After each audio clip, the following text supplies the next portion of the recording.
तो भाई फाइनली 2 साल बाद मार्वल ने सैन डिएगो कॉमिक कॉन के हॉल एच में अपना इवेंट ऑर्गेनाइज किया और भाई एज एक्सपेक्टेड यहाँ पे हमें मार्वल की तरफ से काफी सारी एक्साइटिंग अपडेट्स भी जानने को मिली। ऑल्दो भाई अगर आप 2024 वाले कॉमिक कॉन की फील को एक्सपेक्ट कर रहे थे तो I think that was the peak of any such events, जो कि मेरे हिसाब से मार्वल के लिए भी दोबारा से रेप्लिकेट करना काफी मुश्किल होने वाला है। साथ ही भाई जिस तरह से काफी सारे लोग एक्समैन की मूवी और सीक्रेट वॉर्स से रिलेटेड कुछ एक्सपेक्ट कर रहे थे, तो वैसा कुछ भी यहाँ पे मार्वल की तरफ से अनाउंस नहीं किया गया। हालांकि भाई फिर भी केविन फाइगी ने घोस्ट राइडर और ब्लैक पैंथर 3 जैसी मार्वल की नेक्स्ट फेज की मूवीज को अनाउंस करने के साथ साथ डूम्सडे और एंड गेम एनकोर के रिगार्डिंग भी काफी सारी क्रेजी डिटेल्स ऑडियंस के साथ शेयर की। तो आइए आज की इस वीडियो में मार्वल की इसी सैन डिएगो कॉमिक कॉन के पैनल के बारे में थोड़ा और डिटेल में बात करते हैं। हेलो गाइस, मेरा नाम है अभिषेक और आप देख रहे हैं नर्ड इनसाइड। तो बिना किसी देरी के let's begin the show.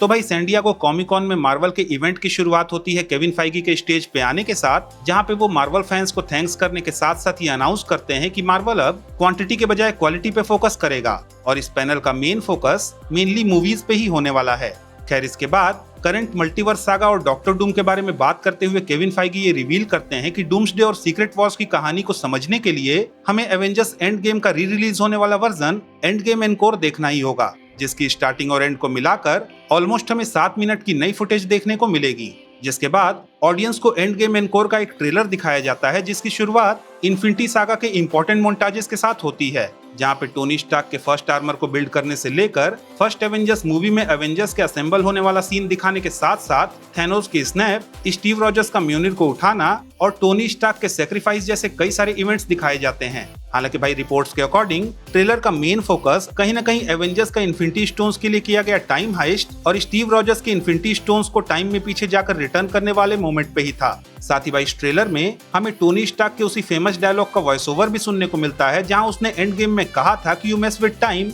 It tends to mess back, जो कि मेरे हिसाब से ऑडियंस को ये हिंट करने के लिए डाला गया है कि मल्टीवर्स सागा की ये सारी गड़बड़ कहीं न कहीं एवेंजर्स के टाइम हाइस्ट का ही नतीजा थी। You mess with time, it tends to mess back. You'll see.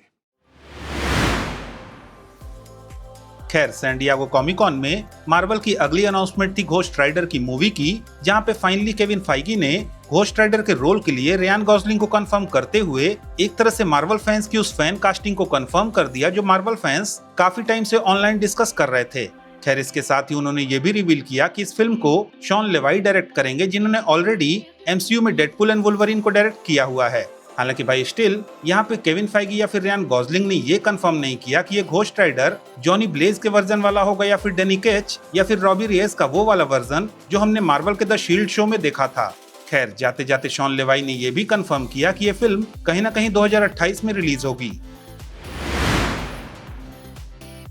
अब भाई इसके बाद जॉन बर्नथाल स्टेज पे आते हैं और उनके और केविन फाइगी के बीच हल्का फुल्का बैंटर होने के बाद वहां की ऑडियंस के लिए ब्रांड न्यू डे की एक्सक्लूसिव फुटेज प्ले की जाती है, जहां पे रिपोर्ट्स के अकॉर्डिंग इस क्लिप में स्पाइडरमैन और हल्क की फाइट चल रही होती है और इसी बीच में एंट्री होती है पनिशर की, जो अपनी ऑटोमेटिक राइफल से हल्क पे गोलियां बरसा रहा होता है। खैर इस पूरी फाइट के बीच में क्लिप में ऑडियंस को स्पाइडरमैन और पनिशर के बीच में एक तगड़ा बैंटर देखने को मिलता है और इसी बैंटर के दौरान पीटर को पता चलता है कि किसी फीमेल कैरेक्टर ने फ्रैंक कैसले के पनिशर को स्पाइडरमैन को असिस्ट करने के लिए भेजा है, जो कि ऑब्वियसली सेडी सिंह की ही कैरेक्टर होने वाली है। और बस इसी बैंटर और हल्क से फाइट को दिखाते हुए ये क्लिप एंड हो जाती है। खैर सैन डिएगो कॉमिक कॉन में इसके बाद स्टेज पे एंट्री होती है रूसो ब्रदर्स की एंड देन रूम की बिल्कुल लास्ट रो के पीछे मार्वल के 2 स्टेज रिवील किए जाते हैं, जिसमें हमें डूम्सडे में अपीयर होने वाली एक्समैन और एवेंजर्स की कास्ट देखने को मिलती है। साथ ही फ्रंट स्टेज पे पेड्रो पास्कल, हेली एटवेल और क्रिस इवांस के साथ एंट्री होती है आरडीजे की, जिनके ब्लेजर पे डॉक्टर डूम से रिलेटेड काफी सारे रून्स एंड सिजल्स वगैरह को प्रिंट किया गया था। जिसके बाद वहां पे सभी के बीच में बातचीत एंड क्यूएनए वगैरह होता है और इसी बीच रियान रेनॉल्ड्स एक ग्रे कलर के डेडपूल के कॉस्ट्यूम में पब्लिक के बीच से अपीयर होते हैं, जहां पे एक दो जोक क्रैक करने के बाद वो बड़े ही फनी वे में पूछते हैं कि फिल्म की शूटिंग कब शुरू होने वाली है, जिस पे जब आरडीजे रिप्लाई करते हैं कि फिल्म की शूटिंग ऑलरेडी कंप्लीट हो चुकी है, तो Ryan Reynolds again funny tone में पूछते हैं कि क्या आप कोई एडिशनल शूटिंग वगैरह नहीं हो सकती, जिस पे जब आरडीजे नो कहते हैं तो वो वहां से बड़े ही फनी अंदाज में चले जाते हैं। अब भाई अगेन रियान रेनॉल्ड्स के इस पूरे सेगमेंट से कहीं ना कहीं हमें ये बताने की कोशिश की जा रही थी कि डूम्सडे में डेडपूल का अपीयरेंस नहीं होने वाला। हालांकि अगेन इस बात में कितनी सच्चाई है, वेल इसका आंसर ऑब्वियसली हमें फिल्म देखने के बाद ही पता चलेगा। खैर, इसके बाद वहां की ऑडियंस के लिए डूम्सडे का एक्सक्लूसिव ट्रेलर प्ले किया जाता है, जहां पे ये ट्रेलर शुरू होता है सूजन स्टॉर्म के नरेशन के साथ, जहां वो डॉक्टर डूम के बारे में बता रही होती है कि कैसे डॉक्टर डूम हमेशा से one of the smartest person होने के साथ साथ एक काइंड और केयरिंग इंसान भी हुआ करता था, लेकिन फिर उसके साथ कुछ ऐसा हुआ जिससे उससे वो सब कुछ छिन गया जिससे डूम प्यार करता था। जिसके बाद अगेन सूजन कहती है कि वो जानती थी कि डूम के साथ जो हुआ वो गलत था, पर उसे ये नहीं पता था कि डूम अंदर से इतना ज्यादा टूटा हुआ है। फिर उसके बाद ट्रेलर का सीन शिफ्ट होता है रीड रिचर्ड्स पे, जो कि डूम से पूछ रहा होता है कि Victor did you do it, लेकिन जब डूम जवाब नहीं देता तो रीड एक बार फिर से उसका कॉलर पकड़ के उससे पूछता है कि answer me Victor, did you do it. जिसके बाद डॉक्टर डूम बहुत ही कोल्ड मैनर में रिप्लाई करता है कि all of you have lived stolen lives and now you must give them back. जिसके बाद ट्रेलर में स्टीव रॉजर्स, थॉर और दूसरे हीरोज को दिखाया जाता है जो कि लिटरली काफी ज्यादा टेरिफाइड हैं। एंड देन डॉक्टर डूम एक बिल्डिंग को तोड़ते हुए बाहर कूदता है और एक सुपर हीरो लैंडिंग करता है। जिसके बाद अगेन ट्रेलर का वही थॉर वर्सेस डूम वाला सीन दिखाया जाता है, जहां पे थॉर डूम की तरफ स्टॉर्म ब्रेकर लेकर आगे बढ़ते हुए बोलता है कि I swear you will bag for hello long before I grant it. जिसके बाद just like trailer doctor Doom storm breaker को अपनी 2 उंगलियों से रोक लेता है एंड देन अपने मैजिक का यूज करते हुए बस अपनी उंगलियों को फ्लिक करके थॉर को दूर उठाकर फेंक देता है और कहता है hell answers to me. And then इसके बाद वो अपने जादू का यूज करके कई सारे सेंटिनल्स को जिंदा करता है। अब भाई टू बी वेरी फ्रैंक, इस ट्रेलर के डिस्क्रिप्शन से कुछ बातें काफी क्लियर हैं, जहां पे first of all we know that कि डॉक्टर डूम फैंटास्टिक 4 के ही यूनिवर्स 828 से है और ये सभी एक दूसरे को जानते भी हैं। साथ ही ये भी क्लियर है कि ट्रेलर के साथ जो ये पोस्टर रिलीज हुआ था, इसमें दिखने वाली पेंटिंग में जो लेडी और बच्ची दिख रहे हैं वो डूम की ही वाइफ और बेटी हैं। इनफैक्ट भाई जो फाइटिंग डिस्क्रिप्शन ट्रेलर का हमें पता चल रहा है वो कहीं ना कहीं ये बता रहा है कि ये फाइट एक्समैन के प्लेनेट पे ही हो रही है, जहाँ पे अल्टीमेटली सभी को ये रियलाइज होगा कि जिस डूम के प्लान पे वो सभी भरोसा करके इनकर्जन रोकने की कोशिश कर रहे थे,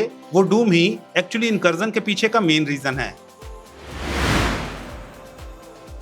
अब भाई मार्वल के 2026 की सैन डिएगो कॉमिक कॉन के पैनल का एंड हुआ ब्लैक पैंथर 3 की अनाउंसमेंट के साथ, जिसे मार्वल 15 दिसंबर 2028 को रिलीज करने के प्लान में है। खैर, इस अनाउंसमेंट के लिए रियान कुगलर, लेटिशिया राइट और ड्यूक विंस्टन के साथ स्टेज पे आते हैं, जहां वो ये कंफर्म करते हैं कि उनकी फिल्म की मेजॉरिटी कास्ट उनकी मूवी से पहले हमें डूम्सडे में देखने को मिलेगी। जिसके बाद नए ब्लैक पैंथर का अनाउंसमेंट होता है, जो कि होंगे डेविड जॉनसन, जिन्हें मोस्ट प्रोबेबली आपने एलियन रोमुलस या फिर द लॉन्ग वॉक जैसी मूवीज में देखा होगा। अब भाई ऑब्वियसली यहाँ पे रियान कुगलर ने ये क्लेरिफाई नहीं किया कि जो प्रिंस तचाला हमने वकांडा फॉरएवर में देखा था वो ब्लैक पैंथर 3 में इतना बड़ा होगा कैसे, लेकिन भाई आई थिंक हमें डेविड जॉनसन ब्लैक पैंथर के रोल में सीक्रेट वॉर्स में भी देखने को मिलेंगे, जहाँ पे समहाउ इस 12 से 13 साल के टाइम जंप को एक्सप्लेन किया जाएगा। खैर, इसी अनाउंसमेंट में रियान कुगलर ने यह भी क्लेरिफाई किया कि वो डेंजल वॉशिंगटन के लिए भी ब्लैक पैंथर 3 में एक रोल लिख रहे हैं।